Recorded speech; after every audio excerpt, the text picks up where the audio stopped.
就是因为这个假消息实在是太多了，所以国内伫去年嘛成立台湾事实查核中心。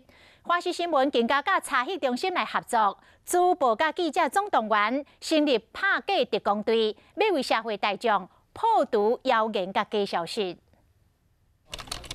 网络假消息流传，使人印象深刻的，就是去年的9月强度风台侵袭日本关西机场，有网友伫 PTT 发文造谣，讲自日本台办办事处态度歹，透过中国台使馆巴士接送才脱困，但是根本就是假消息。当时台湾的事实查核中心就向关西机场纠正还原事情的真相。今年开始，华视新闻嘛甲得到国际认证的事实查核中心合作，共同打击假新闻。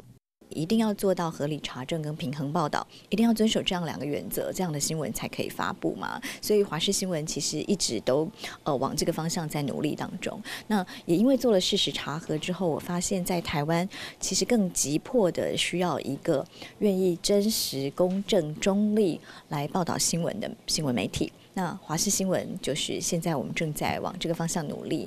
嘛，因此华视新闻制作拍假特工队系列报道，记者主报总动员，要为观众压开真相。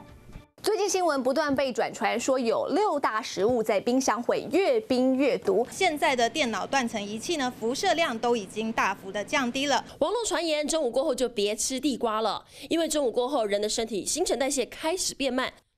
像这中昼过了后，毋通搁食番薯。经过事实的查核，其实什么时间食，对身体吸收的程度拢同款。也搁有网络谣传，袂使冰入去冰箱的6大食物，苹果、蒜头、巧克力、葱头等等。咱询问专家甲医师，真侪根本拢是假消息。媒体身为第4权，有义务为全民把关，要互大家上届正确、真实的资讯。